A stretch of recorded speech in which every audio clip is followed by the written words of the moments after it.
Sudah hadir narasumber di Metro TV, anggota Komisi Kepolisian Nasional atau Kompolnas Muhammad Khairul Anam. Cak Anam, selamat malam. Selamat malam. Terima kasih. Kabar? Baik, terima kasih sudah hadir.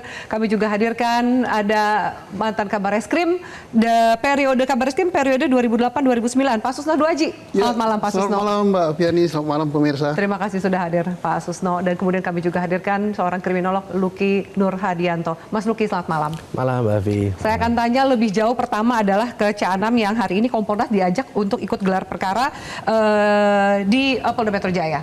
Kurang lebih apa hasil gelar perkara yang bisa dibagikan kepada pemirsa hari ini, Cak Anam? Ya, yang pertama-tama ini sebenarnya bukan gelar perkara ya. Ini semacam ANEF gitu, evaluasi, update dan sebagainya. Yang pertama-tama memang menindaklanjuti pertemuan sebelumnya. Nah, bedanya dengan yang hari ini tuh semua yang berkaitan dengan penjelasan itu kami minta untuk didatangkan ahlinya. Yeah. Jadi ada dokter forensik, ada asifor,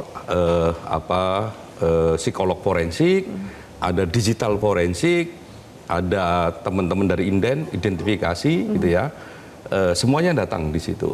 Nah, itu menjelaskan satu-satu. Misalnya soal CCTV ya, CCTV CCTV yang mana nih? Macam-macam. Ya, CCTV kan ditangani oleh satu pihak aja. Ya, yang memang ahlinya di situ. Itu dijelaskan. Kita tanya, ini bagaimana Anda mendekati CCTV? Dijelaskan pendekatan soal CCTV-nya itu dia gelontor aja gitu ya. Dia lihat semuanya, apakah ada satu misalnya sisipan? Enggak. Pemotongan juga enggak. Nah, durasi CCTV yang diambil jam berapa sampai jam berapa ternyata itu sangat lengkap. panjang, sangat lengkap.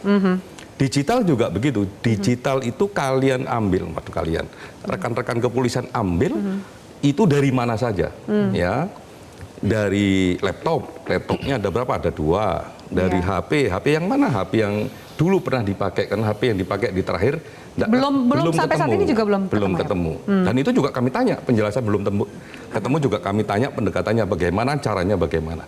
Mereka jelasin teknologi yang mereka gunakan untuk mengurai rekam jejak digitalnya, alatnya yang digunakan apa, dan dijelaskan kenapa kok hasilnya ABCD. Nah, lapor juga begitu, bagaimana mereka awal-awal datang ke sana, melakukan apa dan sebagainya. Nah, termasuk kami yang juga dapat dari keluarga, kami uji. Kalian memperlakukan informasi ini seperti apa? Dijelasin lah, dicocokin dan sebagainya. Lah, dari segi pendekatan yang kalau kemarin dari teman-teman penyidik, ini sekarang ahlinya, itu kami mendapatkan gambaran lebih detail soal prosedur.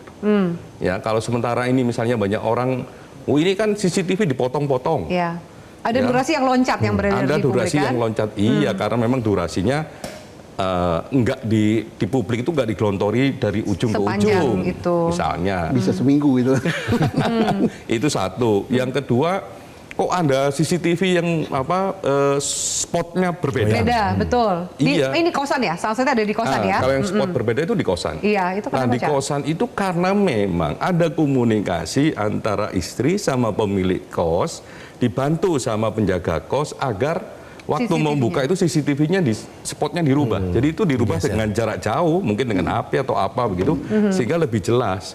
Dan itu permintaan istri. Atas dasar apa permintaan istri itu? Untuk istri meminta CCTV digeser ke pintu istri kamar malam itu, ya jam 21:17, komunikasi terakhir, nggak bisa komunikasi lagi, makanya dia cari, ini suami ini sudah nyampe kosan ataukah tidak. Malam itu minta kosan untuk penjaga kosan untuk sorot, mencari tahu, ngecek kamar. Makanya dia ketok pintu dan sebagainya, nggak ada.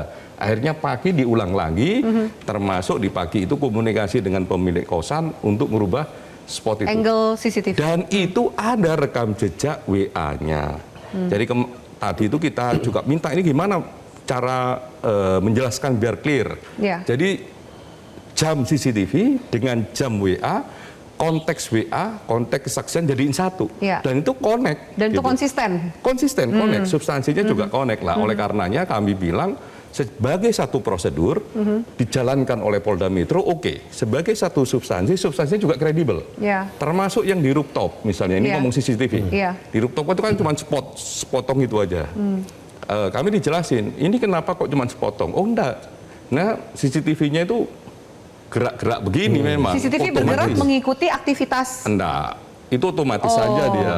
Lebih ke screening area gitu ya? Iya, makanya kelihatannya ya kadang-kadang muncul, kadang-kadang enggak. Tapi yang menarik, ya almarhum terekam di situ di beberapa titik di rooftop itu. Dan kami minta coba itu digedein Di Zoom. almarhumnya misalnya. Kelihatan dia ngapain kelihatan, melakukan apa juga kelihatan, di titik mana kelihatan, di titik jamnya juga kelihatan dan konsisten. Antara jam di rooftop, keluar dari Deplu sama masuk ke kos-kosan itu Sama. konsisten. Kalau sama kan nggak mungkin. Iya, maksudnya dia Konsisten. runut gitu ya? Berurutan, Iya. runut. Karena memang kalau misalnya dari ahli digital ya, kita sambungkan ahli digital dengan semua yang ada. Digital itu dicek lini masa HP-nya, disandingin dengan CCTV, disandingin juga kalau sudah masuk ketemu orang disandingin dengan kesaksian orang. Jadi di 3 layer itu konsisten semuanya. Ya. Oleh karenanya sebagai satu substansi penemuan kredibel. Lah yang terakhir ya yang ini ditunggu-tunggu kenapa kok jadi lama ya? Betul, saya baru mau tanya, kenapa lama sekali kepolisian untuk membongkar ini? Karena memang ada tindakan otopsi yang memang minimal ada 3 tindakan otopsi. Ada toksologi, patologi, ada satunya yang ini yang cukup memakan waktu lama Pak Susno. Lupa saya namanya. Tadi dijelasin itu. Jadi pertubuhannya, jadi tubuh yang mohon maaf ya, telanjang semua sebelum dibedah dan sebagainya ditunjukin, letak memarnya di mana, letak lebamnya di mana dijelasin semua, terus proses melakukan otopsi juga ditunjukin semua, sama dokter forensiknya juga dijelasin, Ya. sampai kesimpulannya apa juga dijelasin. Dari level itulah yang sebenarnya ini cukup makan waktu lama itu. Baru Jumat kemarin ini selesai, ini. Makanya waktunya lama. Sehingga kami menyimpulkan kalau tadi saya bilang begini, apakah ini wasting time, menunggu waktu yang lama? Saya kira enggak wasting time ya, karena Anda Kehati-hatian? nggak hanya kehati-hatian, tapi substansi yang didapat selama proses itu Signifikan. iya signifikan. Ya karena nunggu otopsinya, Iya. nunggu kalau biasanya kalau orang CCTV itu kalibrasi. Ini kalibrasinya nggak hanya soal kalibrasi, tapi ini cocokkan dengan jamnya WA, dengan kesaksian orang lah. Menyandingkan itu juga butuh waktu. Makanya kasus ini menurut kami, karena kami ini pengawas kepolisian ya, kinerjanya kepolisian untuk nanganin kasus ini profesional ataukah tidak? Kami bilang Profesional. sesuai dengan prosedur, secara substansi kredibilitasnya oke, karena ngunci di 3 level. Ya. Nah itu. Oke, itu yang membuat kenapa lama. Tapi satu sisi konsekuensinya menunggu proses ini sampai kemudian lengkap satu sama lain ini kan konsekuensinya adalah spekulasi di publik ini banyak banget. Antara bunuh diri, ada yang kemudian mengatakan ini pembunuhan dengan segala argumentasi mereka masing-masing, Cak. Sebenarnya yang paling sederhana adalah ayo kita ikutin logika formalnya. Jadi apa yang ditemukan apa, yang membicarakan siapa, sehingga kita bisa tahu kualitas informasinya. Misalnya beginilah, nggak cukup loh orang itu cuma lihat foto. Itu kan foto beredar ini. Iya. Anda itu dijelasin juga sama dokter forensiknya, ini Anda memar gitu ya, memar jenazah gitu ya. Memar di leher. Memar di leher. Yang anggaplah kemudian dilihat sebagai bekas jeratan. Gitu. Disimpulkan gitu. Disimpulkan. Tadi juga dijelasin, bahkan dijelasin proses otopsinya. Ketika bedah dan sebagainya, dicek lapisan mana dan sebagainya. Mohon maaf ya, sampai ininya juga kepalanya dibuka dan sebagainya, dijelasin itu. Ya. Lah itu ya maksudnya sebagai satu bentuk penjelasan, Ya. sebagai satu bentuk prosedur transparan sekali. Cak, kalau kemudian kalau saya merunut juga statement-statement dari Cak Anam gitu, bahwa kemudian sepertinya tidak ditemukan ada upaya paksa masuk ke TKP, seperti itu. Pertama kali kami datang ke TKP itu karena memang ada informasi penting dari keluarga, ya dipesenin untuk mendalami penjaga kosan.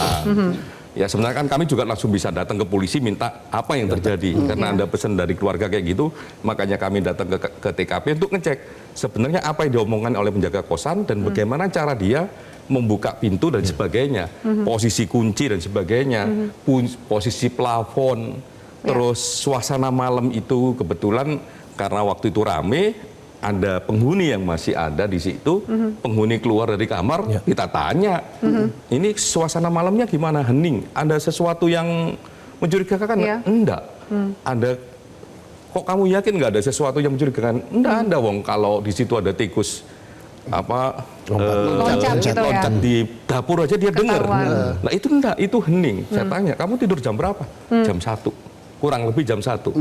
Lah, sebelum jam 1 kan masih bangun, tapi di dalam kamar. Iya. Lah, constraint waktu itu jadi signifikan dalam konteks kematian almarhum ini. Lah, sehingga kami cek dengan hasilnya di teman-teman polisi, nyambung. Iya. Apa yang diharapkan oleh keluarga dengan apa yang ada dalam kerjaan polisi dalam konteks kos-kosan juga nyambung. Iya. Terutama soal, yaitu kan istri WA penjaga kos. Ya. Nah itu kita cek penjaga kosnya, Benar. benar nggak kamu WA ini? Apa kontaknya, jamnya berapa, posisimu di mana? Jadi Ngeceknya gimana? kesimpulan awalnya ini bunuh diri, Cak? Kesimpulan awalnya dan kesimpulan akhirnya biarkan Polda Metro Jaya Yang sebagai penanggung jawab yang harus Menyampaikan. mengumumkan. Oke. Jelajahi cara baru mendapatkan informasi. Download Metro TV Extend sekarang.